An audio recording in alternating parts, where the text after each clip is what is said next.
some of the best JDM cars of all time. But there's just one problem. They cost well north of $10,000. So your boy Brad Danger has put together 5 cars, plus an honorable mention, baby, that are some of the best JDM cars you can get for under 10K. And yes, that is one of the cars on this list. So strap up and ride shotgun as we explore the best of JDM. Let's go.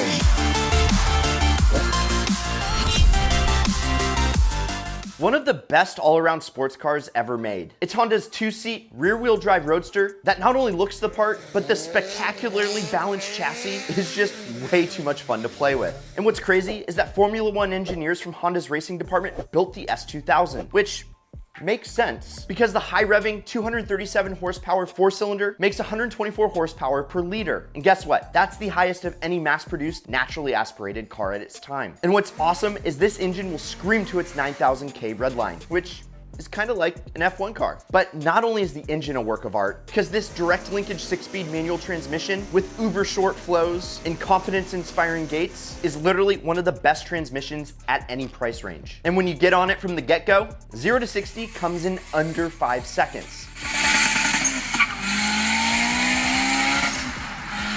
Yeah, you can tell I'm not in love. And if you look hard enough, there are a few AP1s floating around for under the 10K mark. I mean, what's not to like? It not only handles like a go-kart, but it'll handle your wildest dreams with ease. On the road, of course. It's definitely one of the best sports cars ever built.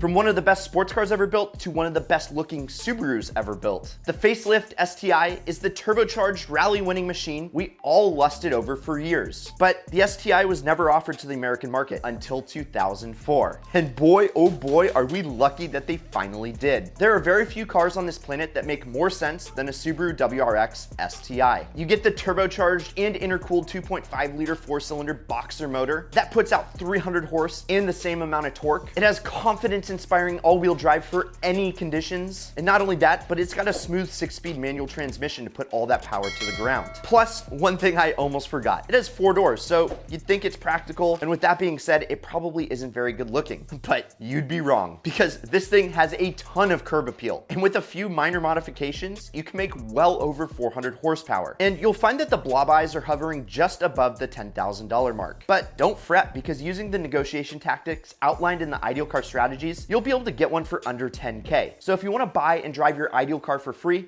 or make a little bit of money doing it, check them out here. The 2000s era Impreza is impressive. And if you're looking for something with Boxster character, timeless looks, and a need for speed, and your budget is a bit less but you still want a Subi, check out this video about 5 fun first cars for under 3,000 bucks. And in that video, you'll find this guy, the Bug-Eye WRX. Both are Sons of Rally cars and both bleed blue and gold.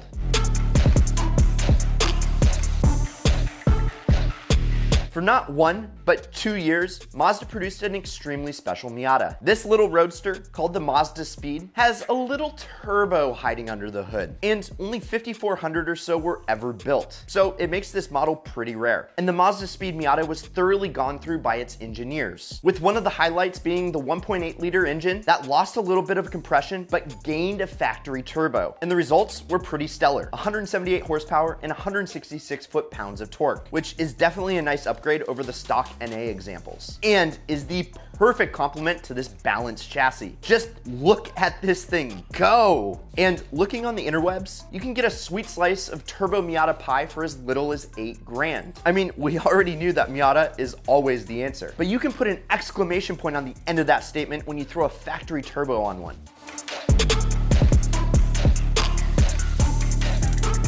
Ideal fam, real quick, if you want to snag the shirt that I'm wearing and help support the channel, click up here. It's 2-sided, it's sick. It'll add 5 horsepower to your go-kart. Go snag one, support the channel. All right, let's go. The Nissan 350Z is a throwback to this car, the Datsun 240Z, which was one of the coolest sports cars in the world in the 70s. So when Nissan announced it was going to create a new 2-door sports car in the early 2000s, fans of JDM were hyped.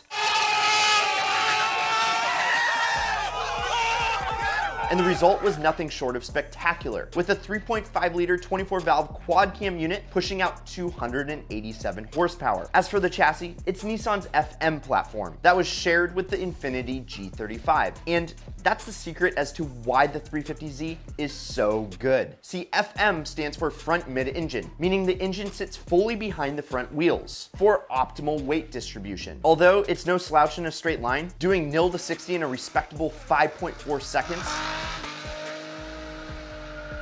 Oh, I love the sound of those motors. And the aftermarket community has accepted the Z with open arms.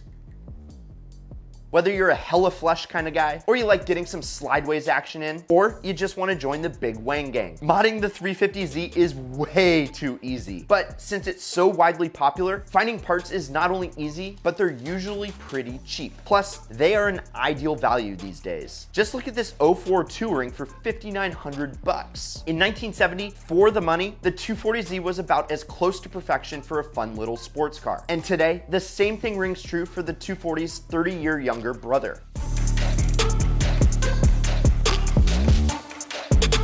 I'm gonna throw you guys a curveball really quick because it's also the ideal question of the day, which is, if you have an unlimited budget, what is your favorite all-time ideal JDM car? Is it a Gen 1 NSX? Or is it Godzilla, the R34 GTR? Or maybe something kind of weird like a Honda Beat? Let us know down in the question. Put my ideal JDM car is, and then fill in the blank. It's time for that honorable mention, baby.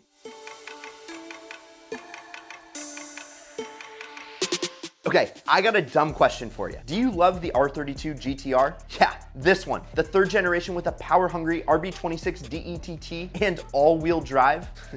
Yeah, me too. But if you're like me and you don't have 30 grand just lying around, but you would like to get into the R32 game for a third of that, well, you're in luck, because the Nissan R32 GTS-T is the bargain JDM car you never knew you needed. Until now. While everyone and their mom is distracted by the legendary GTR, you can go snag a GTS-T for a lot less money and come away with the ultimate bargain Japanese performance car. It's rear-wheel drive instead of all-wheel drive like the GTR, and it has 60 less horsepower than its bigger brother. But, and there's always a but, it weighs 300 pounds less. The way I like to explain the GTS-T to people is, think of this Porsche GT3 as the R32 GTR, and then think of the base Porsche 911 as the R32 GTS-T. Yeah, the GT3 is more track ready, but the base 911 is no slug either. And I almost forgot to mention that you can drift the snot out of these GTS-Ts with their superior rear-wheel drive. So why is this an honorable mention? Because prices are hovering right above the 10K mark. But you know what to do. Go use the negotiation tactics outlined in the ICS and get that price into the 4-figure territory. Now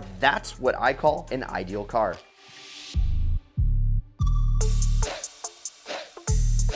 While on the topic of Nissan, I want to get this out of the way right away. Here is the S13 240SX, and here's its younger brother, the S14 240SX. Okay, which do you like better? I'm really curious to see the results of this poll, because the S14 generation of the 240SX was widely considered as an evolution of the previous highly successful car. And one of the main weak points of the S13 got addressed on the S14, specifically the engine. Now featuring a KA24DE dual overhead cam power plant, good for a respectable 7.5 seconds, 0 to 60.